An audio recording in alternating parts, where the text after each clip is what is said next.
嗨，大家好，这里是 RY 超时空要塞 HG 1:100系列的 VF31，如今已经推出第二台了。因为基本上都是一样的东西嘛，所以想知道变形流程、可动细节以及不同产品的比对等等，可以点选右上角观看之前的 VF31J 影片哦。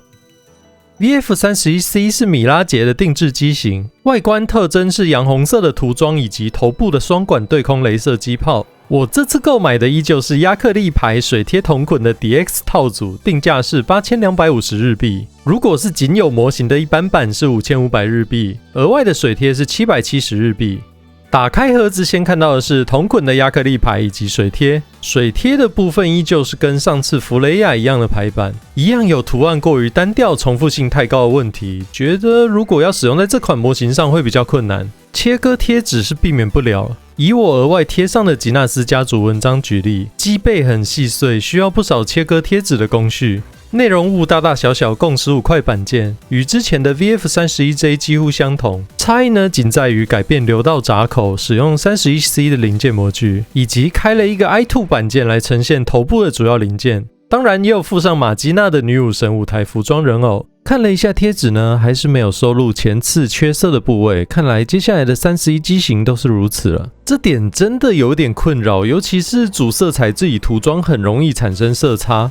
模型完成之后的内容物包含本体、替换变形零件以及手型等等，展示宿主以及使用贴纸的样貌给大家参考。我这次是采用额外贩售的水贴来制作，以及在机背部额外使用了 YF29 马克西米利安基的家族文章水贴，所以我的设定就变成了在绝对 Life 的剧场版之后，又改装回 VF31C 的样子。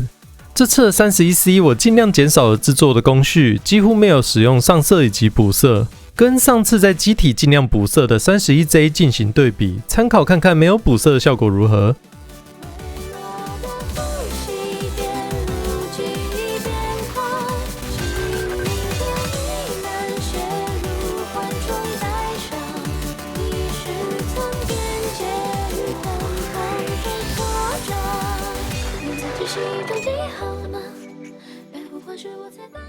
画面中放在一起的是1:72版本以及 DX 超合金。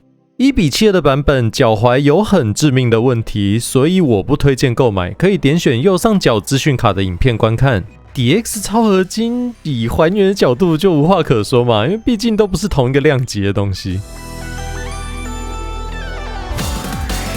就如同我上个影片观察到流道闸口的设计，担心 31C 不会特别附没有飞行头盔的米拉杰人偶。这组模型呢，的确是沿用共通驾驶人偶，尽管这是在意料之中啦，但难免觉得有些失落。说明书标明是米拉杰与马基娜，这点我有点在意，但是不知道大家的看法。能接受明明使用的是同一个零件，却会被标上不同的名字，被要求接受它代表不同的角色吗？31C 在头部的分件上，我认为是不行的哦。31J 的头部灰色是分件，仅有头顶两端白色是贴纸，但31C 头部上盖全面使用贴纸，那灰色分件直接不见欸。我觉得这边使用一个白色内嵌的设计，盖上洋红色以及灰色上盖就可以完全分色了吧？战斗机模式更夸张，只剩一个零件，这根本是最下限了吧？头部的双管对空雷射机炮被设计成不可动，不理解为什么不设计成转轴。另外，在分件的设计上，圆形如果跟白色是同一个零件，在涂装上面也比较方便，只要遮盖机炮涂上灰色，装上洋红色的外盖，就能呈现设定的样貌。而且这样分件零件数也没有增加。模具开都开了，为了省那1-2个零件，让表现大打折扣。但是既然想省零件，疾风以及弗雷亚的驾驶人偶没有设计闸口，这点又很矛盾。应该往后每一台 VF31都能看到他们的身影。这边流道一开始有设计闸口的话，就不用每次都附上这么多驾驶人偶了。这些省下来的用料拿来强化头部分件，不知道多好啊！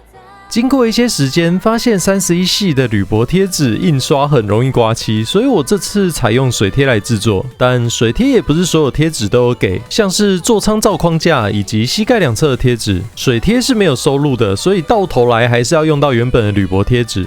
除了刚刚已经提到的头部贴纸，像是手臂的线条，不论使用哪种贴纸，表现都非常差。手臂下方已经有分色结构，这个地方应该也能做成分件吧。接下来提几个比较需要注意的地方。头部前方的细小结构在转头时很容易跟牵有折叠石英的衣领结构碰撞损坏。大腿前方以及后方制作无接缝时，要先将关节拉出，再上模型胶，这边比较没有空间裕度，有可能会把关节碾死哦。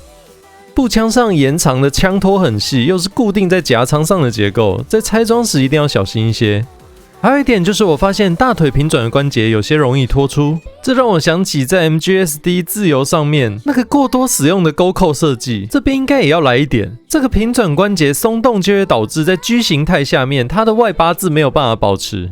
最后说一下我个人的心得，我并不是觉得这款模型不好，只是在做到第2台后呢，最初的亮点与新鲜感会被慢慢磨掉，那些不足自然也更容易被注意到。当一个本来可以更好的产品因为不够用心而失色，不仅让人觉得可惜，这种落差才是最让人感叹的地方。上完贴纸依然缺色，并且还要忍受头部贴纸的糟糕表现的情况下，要5G 全制作会是很累人的一件事情。边际效益也会不断的减少，在目前已经推出了2款货量都还很充足的情况下，我觉得能再花时间观望了，再考虑5G 是否要全收。只挑喜欢的一台购买的话 ，DX 版本当然是你的本命角就冲啦，还想什么？以机体来说呢，如果是我会等 31F 啦，也就是梅萨基。如果没有歪掉的话 ，31F 的头部分色应该会是最好的。拜托不要被打脸欸！不管如何，黑色的涂装加上死神文章的组合，应该最帅的吧？感谢收看这部影片，如果你也有感想或想法，欢迎在留言区与我分享。如果喜欢这支影片，欢迎按赞、订阅、开启小铃铛，支持我继续创作。我们下部影片见，拜拜。